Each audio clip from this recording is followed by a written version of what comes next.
Hello friend, welcome to my channel. Friends, आज हम लोग का टॉपिक है सिकल सेल एनीमिया।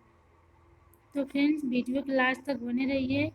आज हम लोग सिकल सेल एनीमिया के बारे में जानेंगे।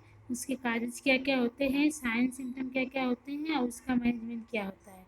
चलिए देखते हैं सिकल सेल एनीमिया। जो सिकल सेल एनीमिया होता है, इसको सिकल सेल डिजीज़ भी बोल सकते हैं। Sickle cell anaemia sickle cell disease बोल सकते हैं। यह ये कि जेनेटिक डिसऑर्डर होता है जो पेरेंट्स से मदर में ट्रांसफ़र होता है। नॉर्मली इसमें होता क्या है, चलिए इसके कॉन्सेप्ट को क्लियर करते हैं। जो सिकल सेल एनीमिया होता है, हम लोग जानते हैं कि नॉर्मली जो हम लोग की WBC होती है, उसका जो साइज होता है वो कॉनकेव डिस्क लाइक होता है। और इस सिकल सेल में क्या होता है, जो हम लोग की WBC की साइज होती है वो सिकल शेप की हो जाती है, या शेप मतलब चंद्राकार शेप की हो जाती है। और ये क्या करती है, जो पतली ब्लड कैपिलरीज होती हैं उनसे जाके चिपक जाती है। जब इसका साइज शेप चेंज हो जाता है इन उसके RBC का, तो वो जाके किसी कैपिलरी से चिपक जाती है। और उसमें यदि जब साइज उसका चेंज नहीं हुआ था तो उसमें फ्लेक्सिबल होती है। जो RBC होती है वो फ्लेक्सिबल होती है। यदि इसका साइज जब चेंज हो जाता है तो उसमें रिजिडिटी हो जाती है। रिजिडिटी हो जाने के कारण से वो किसी भी कैपिलरी में जाकर चिपक जाती है। इस कंडीशन की वजह से क्या होता है, जो इम्पेयर सर्कुलेशन देखने को मिलता है। बॉडी में जो सर्कुलेशन होता है वो इम्पेयर हो जाता है। और इसमें क्या दिखाई देता है, जो हम लोग जानते हैं, जो नॉर्मली जो मतलब डिस्ट्रक्शन जो लाइफ स्पेन होता है WBC का, वो 120 मतलब 80 से लेके 120 डेज तक होता है। इस सिकल सेल एनीमिया कंडीशन में क्या होता है, जो WBC की लाइफ स्पेन होती है वो 10 to 12 डे हो जाती है। उसका मतलब जल्दी जल्दी डिस्ट्रक्शन होने लगता है। अब इसके काजेज के बारे में जानेंगे कि इसका काजेज क्या क्या होता है। जनरली जो जो सिकल सेल एनीमिया होता है वो इनहेरिटेड डिजीज होता है। इसमें मतलब यदि मदर्स और फादर दोनों दोनों में इन सिकल सेल एनीमिया है तो उसमें बच्चों को हो सकता है। यदि मदर या फादर में से किसी एक को है तो उस कंडीशन को हम लोग सिकल सेल ट्रेट बोलते हैं।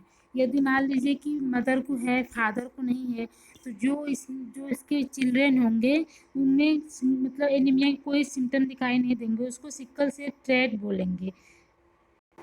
चलिए इसको अच्छे से क्लियर करने के लिए हम लोग इस फिगर से समझ लेते हैं। जैसे ये फादर हो गया, ये मदर हो गया। ये जो मदर और ये जो फादर हैं, दोनों सिकल सेल इसमें सिकल सेल एनीमिया है, दोनों में प्रेजेंट है।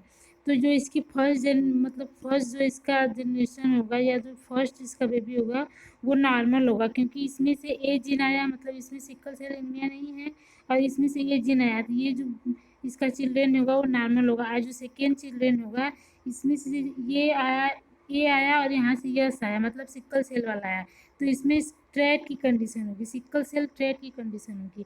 और जो इसका थर्ड चिल्ड्रेन होगा इसमें से यस आया और इसमें से ए आया, तो इस कंडीशन में भी सिकल सेल ट्रेड होगा। और जो इसका फोर्थ चिल्ड्रेन होगा उसमें ये यस और इसका यस आके इसमें sickle cell anaemia condition appear होगी। तो इसमें जो कंडीशन होगा उसमें ये मतलब जो चौथा उसका चिल्ड्रेन होगा उसमें सिकल सेल एनीमिया देखने को मिलेगी। आई होप आप लोग को समझ में आ गया होगा। चलिए हम लोग इसके पैथोफिजियोलॉजी के बारे में जानते हैं। इसका पैथोफिजियोलॉजी क्या होता है, तो ड्यू टू इटियोलॉजिकल फैक्टर, यदि ट्रेड वाला जीन प्रेजेंट है तो उसमें कोई सिम्टम नहीं दिखाई देगा। यदि फादर और मदर दोनों को है तो इस कंडीशन में सिकल जीन जो होगा, यदि बोथ जीन सिकल जीन है तो उसमें जो पर्सन होगा उसमें सिकल मतलब जिसका RBC होगा उसमें सिकल सेल का, और इसमें जो मतलब जो हीमोग्लोबिन होगा वो RBC से चिपक जाएगा, जिसकी वजह से जो जो RBC है यदि वो जो आरबीसी में जो हीमोग्लोबिन चिपक जाता है, इसकी वजह से जो आरबीसी की इलास्टिसिटी होती है वो लॉस हो जाती है, जिसकी वजह से जो आरबीसी होगा वो हम लोग के स्मॉल ब्लड वेसल्स में ऑक्लूडिस हो जाएगा, मतलब उसमें चिपक जाएगा या वहीं पे कहीं इकट्ठा हो जाएगा, जिसकी वजह से डिस्ट्रक्शन ऑफ द आरबीसी, ये यदि इसमें डिस्ट्रक्शन होने लगता है आरबीसी का, यदि चिपकने के बाद उसका डिस्ट्रक्शन होने लगता है, तो इस कंडीशन को हम लोग सिकल सेल एनीमिया बोलेंगे। आई होप आप लोग को पैथोफिजियोलॉजी समझ में आ गया होगा। अब इसके साइन सिम्टम के बारे में जानते हैं कि यदि सिकल सेल एनीमिया है तो उसको क्या क्या साइन सिम्टम दिखाई देंगे। तो फर्स्ट उसको चेस्ट पेन दिखाई देंगे। चेस्ट पेन क्यों होगा? क्योंकि जो आर्कोलूडिस की कंडीशन एराइज हो रही है उसकी वजह से बॉडी में हाइपोक्सिया या इस्चीमिया की कंडीशन एराइज हो सकती है, जिसकी वजह से पर्सन को पेन हो सकता है। ब्रीथलेसनेस, उसको ब्रीथलेसनेस हो सकता है, फटीग हो सकता है, क्योंकि बॉडी में प्रॉपर ऑक्सीजन नहीं मिल रहा है, इसकी वजह से उसको फटीगनेस हो सकता है। जॉइंडिस क्यों होगा? क्योंकि जो आरबीसी का डिस्ट्रक्शन ज़्यादा हो रहा है, जिसकी वजह से बॉडी में बिलिरुबिन लेवल हो इंक्रीज हो जाएगा, इसलिए उसको जॉइंडिस होगा। डिले ग्रोथ, यदि सिकल सेल की एनीमिया की कंडीशन बच्चों में एराइज हो रही है तो बच्चों में इसका जो ग्रोथ होगा वो डिले होगा।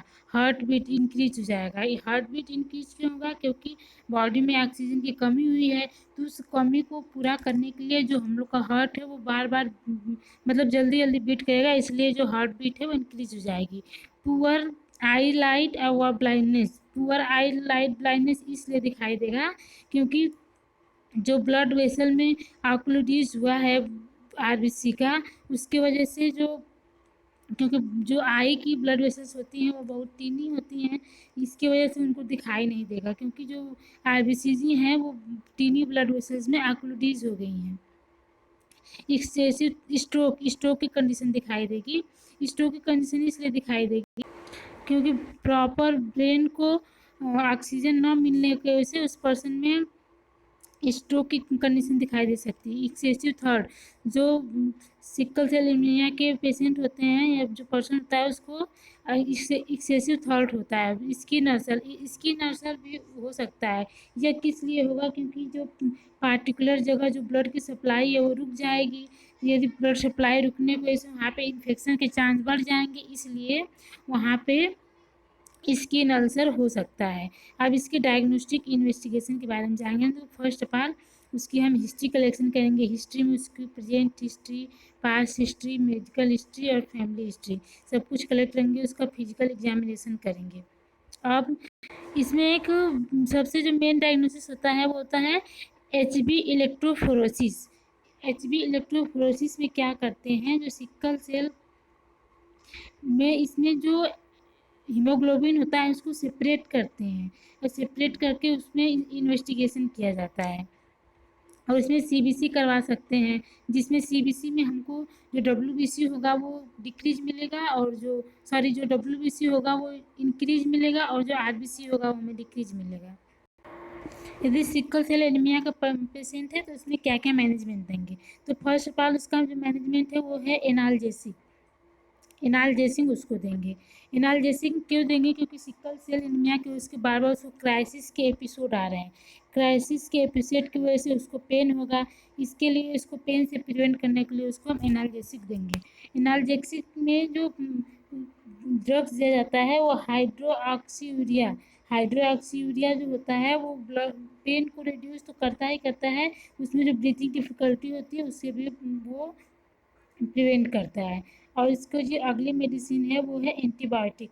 एंटीबायोटिक इसको प्रोफाइलेक्ट्री देते हैं। इसका मतलब है कि कोई इन्फेक्शन से पहले इसको हम एंटीबायोटिक देंगे। जो एंटीबायोटिक मेडिसिन होता है वो होता है पेनिसिलिन। और इसका जो थर्ड ट्रीटमेंट है वो ब्लड ट्रांसफ्यूजन। ये ब्लड ट्रांसफ्यूजन मतलब उसको रेगुलर कराना पड़ता है। क्यों कराना पड़ता है? क्योंकि जो आरबीसी मतलब जो सिकल सेल एनीमिया कंडीशन में जो आरबीसी का स्टेज है वो जो शेप है वो चेंज हो गया है, जिसकी वजह से बॉडी में ऑक्सीजन नहीं मिल पा रहा है। जो ऑक्सीजन कैरी करने की कैपेसिटी है आरबीसी की वो डिस्ट्रॉय हो गई है, तो इसलिए उस पर्सन को बार बार ब्लड ट्रांसफ्यूजन की नीड होती है। और इसका अगला ट्रीटमेंट है वो ऑक्सीजन थेरेपी, यदि उसको प्रॉपर ऑक्सीजन नहीं मिल रहा है बॉडी में तो उसको ऑक्सीजन थेरेपी भी हम प्रोवाइड कर सकते हैं।